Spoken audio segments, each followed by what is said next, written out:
Guys, gandang hapon po. Hello. Ito yung tira ko kahapon. Yung panito kong Gigi, ayan na siya. 3 peraso. So, alam niyo naman, para-para na lang. Ayan. Naggisa ako. Yung bawang sibuyas. Tapos, kamatis. Pinaghaluan ko ng mga gulay na chai sam. Alam niyo na. Promise. Ito yung binirtol kong gulay na luto. Ayan o. Ayan o, pinaghalo-halo. May cauliflower pa. Kasi nga, ang daming gulay sa ref. So, sayang naman, hindi ko lutuin. So, ang gawin ko, lutuin ko para naman makain. Kasi yung iba nga, tinatapon ko na. Kasi nga, napakadami. Ayan yung kanin ko, ang dami. Ayaw kong ubusin kasi baka mama hindi ko maubos, sayang yung kanin. Ayaw ko magtapo ng kahit isang perasong kanin. So, pag naubos ko din, salamat. Pag hindi, mamaya, kakainin ko yan. Gusto ko yung magkamay. Walang sila amo. Ito yung paborito kong chai sam.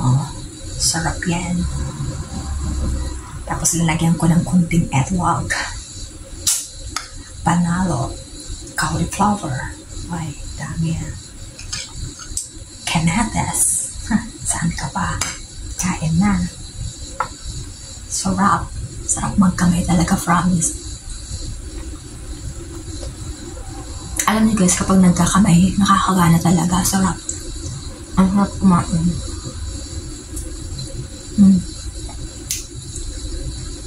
Alam niyo, sa totoo lang, miss na miss ko yung kape. Nag-ano kasi sakot sa kape, nagmabawas. Hindi na ako bumibili ng kape. And instead na cafe, green tea.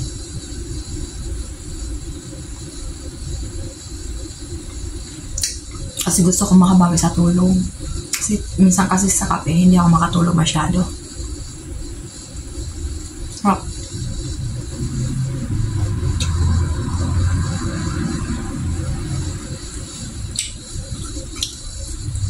Ang sarap kapag sarili mong luto, no?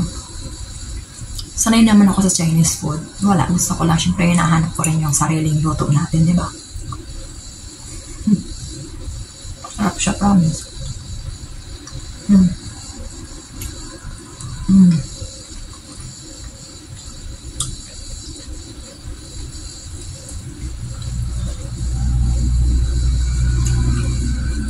Iba pa rin yung luto na talagang galing sa pinanggalingan natin. Yung papa ko nung nabubuhay yon, mahilig din sa luto na binirtol. Alam niyo, miss na miss ko yung binirtol kong luto.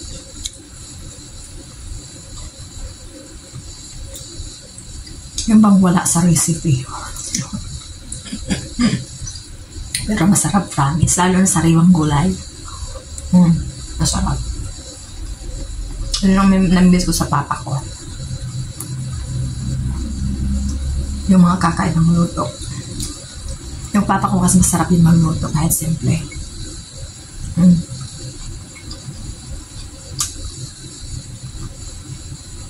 Yun ang tagaluto sa amin. Kasi talagang masarap talaga siya magluto. Tsaka kusinero din yun sa mga piyestahan, kasalan, yung papa ko. Bakit ba lagi ko nababanggit yung papa ko nun? Wala, nabanggit ko lang kasi sa luto kong binirtol, galing sa kanya yan, luto na yan. Parang mauubos ko yung kanin kasi masarap siya. Sinarado ko yung pinto para hindi ako marinig. Tinig na lang. Hindi na siya crunchy kasi nga niluto ko na siya. Para yung lasa niya ma-absorb sa gulay. Ayan ang gusto ko sa gulay guys, may kunting sabaw-sabaw. Ayan. Kahit kunti lang, kasi pag maraming sabaw, hindi masarap, promise. Ayan. Nagtatago ako pag kakain na ganito, kasi kailangan pag nagkamay ka, plato. Kasi hindi ka naman makakamay sa bowl na ganyan. Diba? Paano ka naman makakamay na? Yung plato dito, ano lang, serving plate lang. Hindi talaga kinakainan.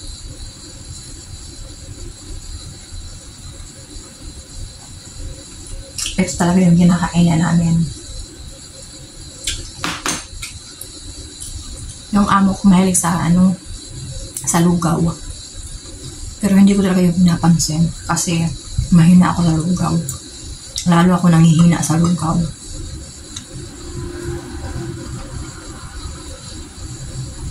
Kahit nung maliliit kami, o kung nasa Pinas pa ako, kasi laking hirap naman ako, naglulugaw naman kami, pero bihira.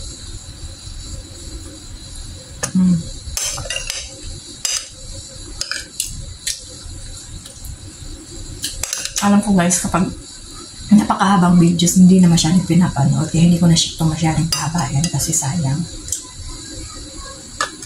Diba? Minsan, ilan yung nanonood. Pero kung reels yan, kasi kunti lang. So, binabawi ko na lang sa reels, iniiksian ko na lang. Pero kung long videos, ayan, mahaba talaga. Wala. Gusto ko lang.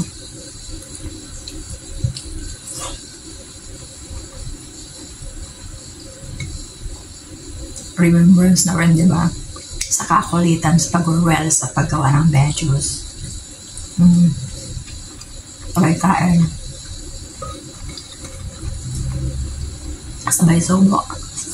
Sarap sa mga kape. So, anong hinahanap ko, no? Siyempre, hanapin mo yung wala.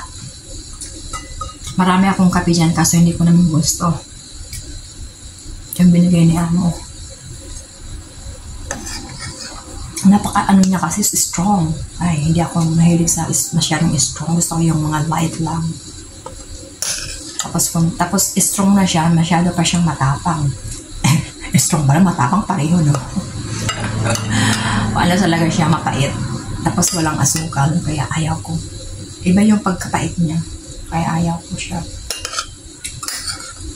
Sa bagay sa kanya, yung binigay niya lang niya sa akin. Ala.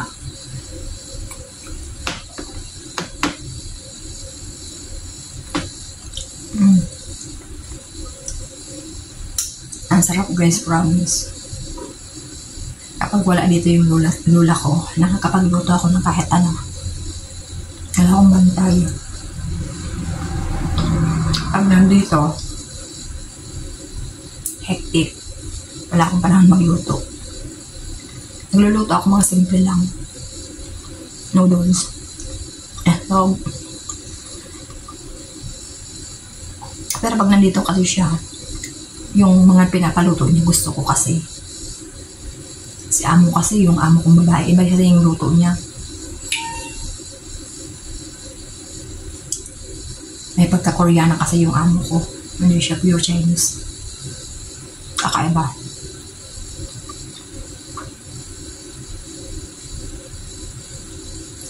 Mahilig sila sa binurong karne. Hindi masyado ako kumakain ng mga binurong karne. May ano pa naman ako sa karne. Pero yung mga sariwa yan gusto ko. Pero yung mga binurong masyado akong mahina doon.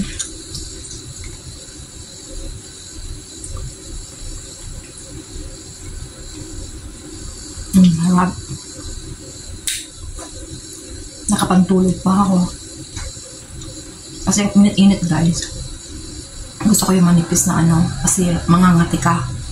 Kapag ang suot mo pang winter tapos nainit, makati sa balat yung winter rose.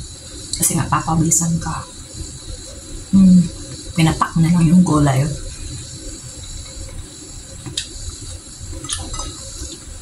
Yun na guys. Kasi naka 9 minutes na ako. Sabi ko maiksi lang pero 9 minutes pa rin.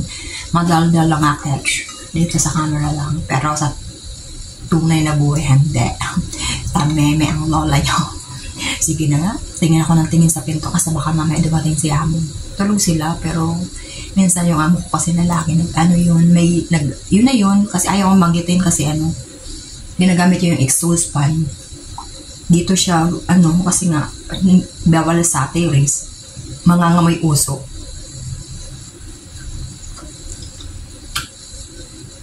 Andyan may sinampay dyan sa terrace. Kaya dito siya, kasi marami exhaust fan dito. Pinatay ko na nga yung exhaust fan ko kasi hindi maririnig yung boses ko. Maingay yung exhaust fan. Dalawa kasi yung exhaust fan namin. So kapag binuksan ko, napakaingay, hindi ako naiintindihan. Sinay, salamat po. Thank you so much po sa lahat ng nanonood sa videos ko po. Ako po yung magpapaalam na. Malapit na naman yung weekends. Happy Thursday everyone. Thank you.